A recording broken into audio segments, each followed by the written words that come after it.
I did not go to Detroit alone, although it looks like at the moment I did.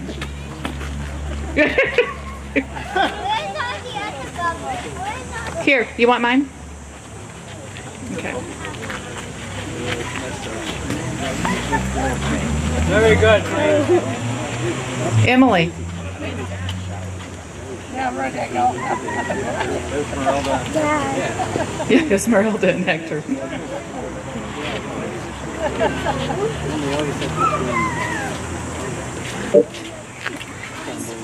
8. There were 14 of us that went to Detroit on mission trip. Obviously, there's not 14 standing here because we had people that are out of town or on vacations. The ones that we are missing are Kathy Hayden, Pam Meyerhoff, Aviva Meyerhoff, Yardena Meyerhoff, and Aiden. Sorry, I'm really embarrassed. I forgot Aiden's last name. Petters. He is Kathy Hayden's nephew, who was 11, that went with us, and we would take Aiden anywhere in the world. So we can take people as young as 11 on mission trips. So keep that in mind as we plan for Nicaragua next year. They're going to share a little bit of the trip with you. I'm going to start out just by reading a scripture that I think may speak to what's going on in Detroit. From the other 2 times that we have been, this was the 3rd time for some of us to go and work in inner city Detroit. So hear these words from Jeremiah 29:11. For surely I know the plans I have for you, says God, plans for your welfare, which means plans for goodness for you and not for harm, to give you a future with hope.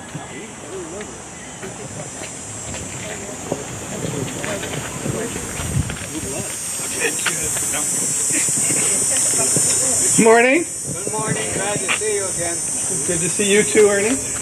I just want to give you a brief idea of what Rippling Hope is for those of you who don't know. Louder. Yeah. I just wanted to let you know what Rippling Hope is for those of you who don't know and aren't aware. We have gone 3 times now, First Christian has.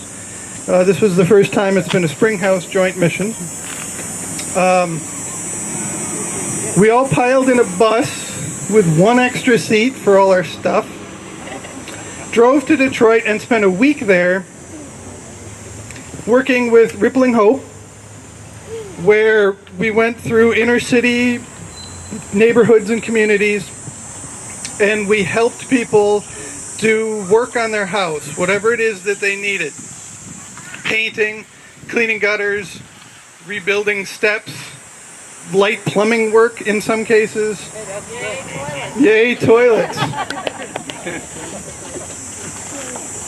There are people who need the help, and we were happy to go and be a part of helping them.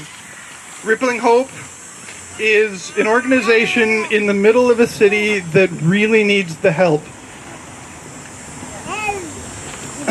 You can see, you probably can't see from where you're sitting. When you're done, come up here. There are pictures set up. You can see crumbling houses that are simply falling apart, empty lots that aren't there, lots that are being used essentially as garbage dumps. And people are trying to live through all of that. And they're trying to keep their houses in shape and in order and livable in that situation. And it's a struggle and it's a hard fight. And I'm happy and proud to say that they are doing it every day. There is a spirit amongst the people living in these neighborhoods that they are simply not going to just fold under and give up against the struggles that they have to face. And it is a beautiful thing to see that in the midst of all the destruction and chaos that is going on around them. So I'm going to turn the mic over to let some people talk about some of the specifics of what we did while we were there. Well, I think I was kind of nominated the Gutter King. I did gutters almost every day, I think, about 4 or 5 houses each day.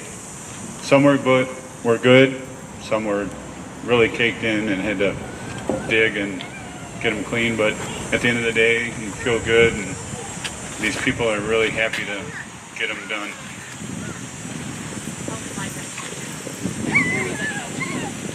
This is my second trip to Detroit with First. The first time I was really sad just to see all the destruction and devastation. This time around, I was still a little sad, but I also felt grateful that I was there to help people that needed it. And going on this trip with the youth again, like last summer when we went to Paraguay, was just amazing to see what they could do. And just from an adult's perspective, seeing what youth can do to change the lives of others in a foreign country or even another city that's different than our own. So this was my third time with Rippling Hope as well. And I will admit my two favorite things to do on mission trips are painting and building. And for any of you that don't know, if you ever need steps rebuilt, me and Lori, we're on it. The two of us and Aiden, with a little bit of help from Carl, who is one of the leaders of Rippling Hope, we rebuilt the front steps of a nice woman who last winter fell down her front steps 3 different times because her front steps, instead of being like, were like this. There's a picture, if you have time later, of what they looked like after we pulled out what was left of the boards, and a picture of what they looked like after we rebuilt them. And she was very, very, very thankful to have us there to help her rebuild her steps so that she could use her front door. She didn't have a fear of falling down her front steps again. She lives by herself in a beautiful old brick home. Most of the homes in the neighborhoods we worked are beautiful brick ones that are just needing a lot of TLC. So it's an honor to be able to work with these people that really, really want to stay in their neighborhoods.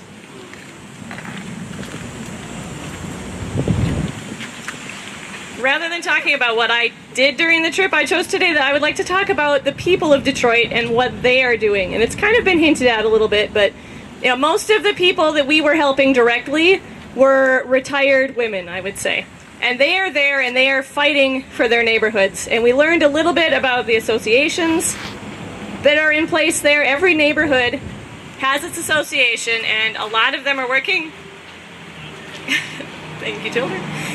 Working very closely with the police now and finding ways to make their neighborhoods more safe and looking more lived in. We usually, when we would arrive in the neighborhood in the morning, we would meet either the president of the association or somebody who was kind of a key person in the neighborhood, and they would tell us a little bit about their neighborhood and what it meant to them. One day we showed up and there was a group of young men, teenage, young adult, somewhere in there, who had been gathered up by someone in the neighborhood, and they were out there every day doing yard work in all of the houses. They were making the abandoned houses look lived in, so their neighborhood didn't look abandoned. And they were there at 7:30 in the morning. We showed up at 9:30, 10 o'clock, something like that by the time we got there that day. They were there right away in the morning, and they worked probably at least until lunch, I think I saw them out there. We learned of an association where there were some people in the neighborhood that weren't really on board with the plan of making things better. And so we didn't get any details, but somehow they got together with the police and they were having their meetings at the police station and not inviting those neighbors. And somehow they worked out a plan where eventually those neighbors moved away, and now they have a really great neighborhood to call their own. And then we got to end our week by going to a fish fry that was put on by one of the neighborhood associations. And we got to see the community out there. The street was blocked off. There was a jazz combo playing. It was phenomenal. And people were just out there having fun and enjoying each other's company. And that's the biggest thing I took back, is the spirit of Detroit. They are not giving up. They were always very hospitable. Everyone would say hello. It felt weird to come back here and have, strangers just look at me and not say anything. Because everyone there would say hello, how are you? Is it hot enough for you? And it was just a very welcoming, loving community. And they're going to survive because they've got that spirit.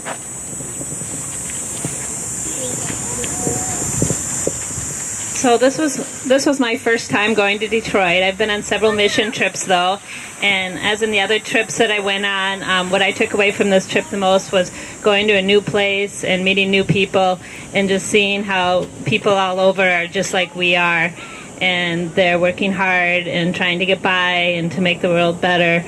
So they're cleaning up their neighborhoods and trying to make a go of it and keep Detroit going. So I really recommend for others that are thinking about going on any of the mission trips, it's a really great experience. Instead of just going as a tourist, you actually get to meet the people and sit down and talk with them and hear what they have to say and learn about their lives, and you realize how much they are like us, and people are all the same everywhere. So I recommend going on the trips. This was also my first time going on a Detroit mission trip.